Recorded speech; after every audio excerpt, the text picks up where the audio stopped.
listen to The Front on your smart speaker every morning. To hear the latest episode, just say, play the news from The Australian.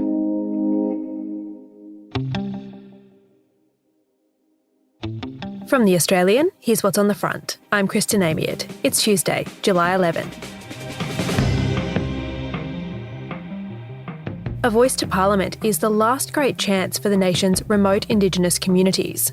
That's according to Indigenous leader Noel Pearson, who yesterday spoke with mayors of remote communities where deaths from preventable illnesses are widespread. They believe the voice would provide a direct line to the nation's decision makers and open up opportunities to make lasting change. Members of the coalition have mobilised against the government's proposed misinformation laws, which would beef up the powers of the Australian Communications and Media Authority. Frontbencher Dan Tehan says it's unclear who would be the arbiter of truth if the law's enacted, while party veteran Russell Broadbent says it's the most egregious legislation he's seen in decades. Prime Minister Anthony Albanese arrived in Lithuania for the two-day NATO summit overnight. He's part of an Indo-Pacific delegation invited as part of the alliance's push into the region, but that plan is already ruffling feathers. In today's episode, why Australia's been given a seat at the table and what we get out of it.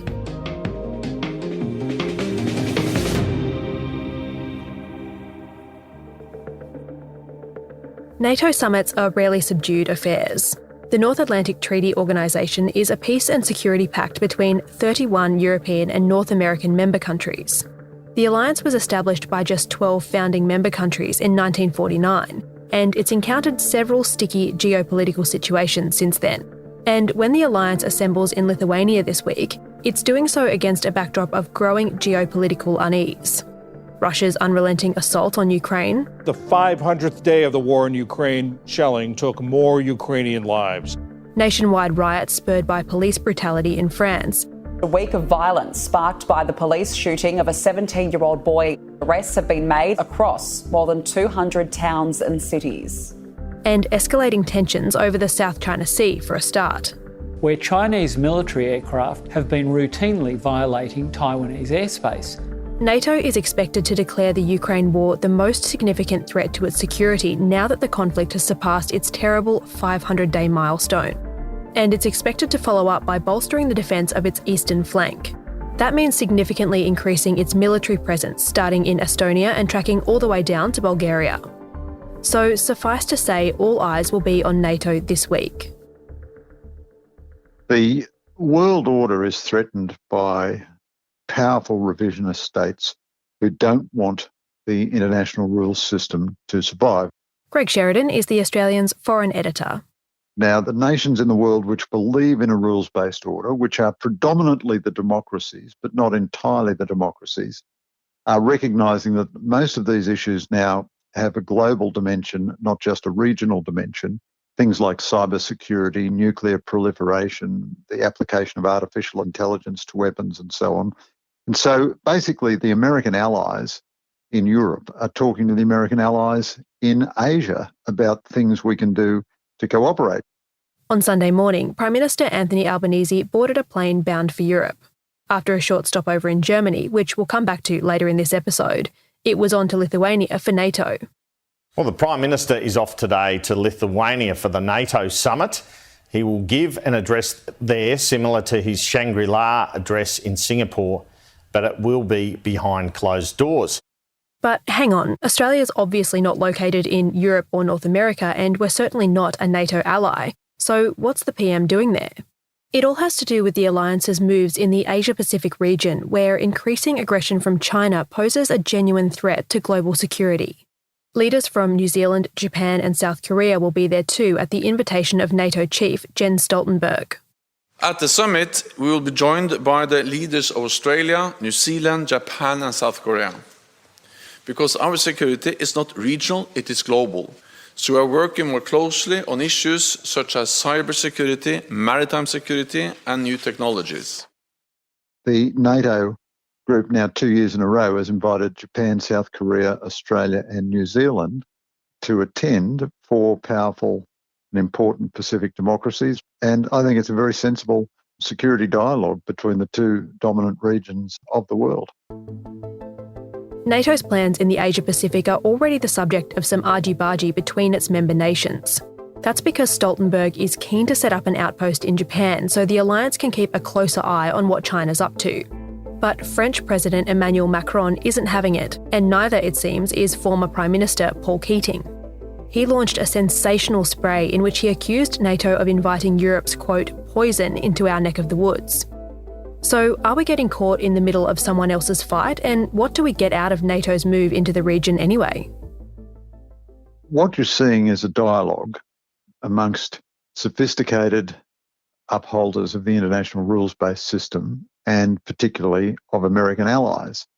And the challenge which nations like Russia and China pose to the rules-based system and to the security of nations is not the same, but it's not dissimilar. So it's not a question of what does Australia get out of it. But if you do want to reduce it to those terms, well, we get better cooperation with the leading technology powers of the world.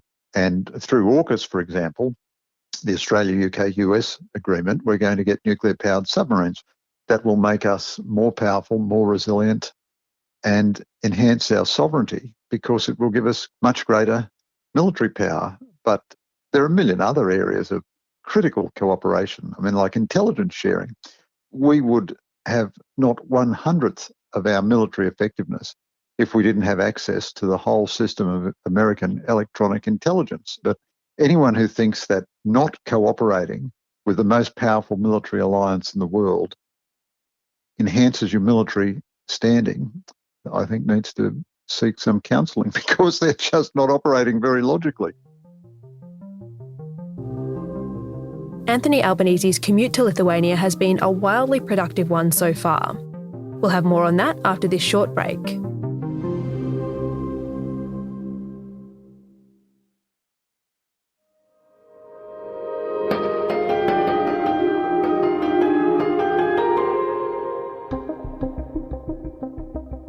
Let's go back now to Anthony Albanese's stopover in Germany. The PM met with Chancellor Olaf Scholz on Monday, where the two inked a $1 billion deal for Australia to supply 100 armed carriers to Germany. The deal could come to be worth something in the vicinity of $6.5 billion over time. This will be one of our largest ever exports. We'll guarantee that the 1,000 jobs that are there in Queensland will go into the future and will be worth in excess of $1 billion for the Australian economy. This will boost our sovereignty, this will increase our defence capability and boost our economy. And that's not all. On top of the big defence deals, Albanese and Scholz announced a slew of climate and energy partnerships overnight in a press conference held against the backdrop of Berlin's famed Brandenburg Gate. Greg says Albanese's busy few days in Germany are a sign the nation is moving in the right direction when it comes to defence, albeit slowly. Germany is a very powerful economy and a very important country. It hasn't been very effective in living up to its promises in defence now because what Russia was doing in Ukraine, it was going to, at last, rearm and take defence seriously and spend vastly more money on defence and all the rest of it. But it has been pretty underwhelming in terms of action so far. And this is a good development, but I don't think we see much in the way of strategic leadership from Germany. Part of what's happening here is not just that we're securing an export deal, but we are trying to talk Germany into being a bit more forward-leaning in defence. So the more that we encourage that movement, the better it is. But everybody's moving too slowly. The fact that we can barely supply Ukraine, one nation, with the arms that it needs from the whole of the Western Armoury, tells you something shocking about the state of the whole of the Western Armoury. The timing of the deals with Germany is fortuitous. That's because the Prime Minister is also expected to announce further military assistance for Ukraine during the summit. We don't yet know what form that assistance will take, but Greg has some suggestions. I think there are 2 or 3 principles the government should follow in its aid packages for Ukraine. First of all, just give them a lot of money. Just give them some cash. We could take money from the aid budget. You can't use aid money for weapons purchases, but you can use aid money for humanitarian assistance. So give them $50 million humanitarian assistance. Secondly, anything that we give them from defence, we must commit to replenishing in defence. So we make Bushmaster armoured personnel carriers in Australia, and the Ukrainians love the Bushmasters. They regard them as very effective. The army is very reluctant to do that because it says it shouldn't deplete its own order of battle. But if the government said, all right, we're going to offer Ukraine 100 more Bushmasters and we're going to make 100 more Bushmasters in Australia. Now, that would require it to spend a little more money on defence. But if it promises to replenish stuff that it gives out of the defence budget, then the Defence Department will be willing to give Ukraine the equipment that it wants and needs, such as Bushmasters. And then finally, we have 59 old Abrams tanks, which, for reasons that escape all human logic, we're replacing with 70 or more new Abrams tanks. We have no use for any of these tanks. We haven't deployed a tank anywhere in a contested area since the Vietnam War. So why not give the Ukrainians those 59 tanks? So I would give the Ukrainians cash money, which is the most useful thing we could give them. I'd give them Bushmasters and then promise the Defence Force we're going to replenish the Bushmasters, and I'd give them, to start with, say 30 of our 59 old tanks, and then give them the rest as we get new tanks.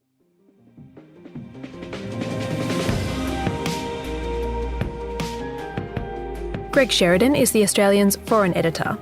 The NATO summit gets underway in the Lithuanian capital of Vilnius today.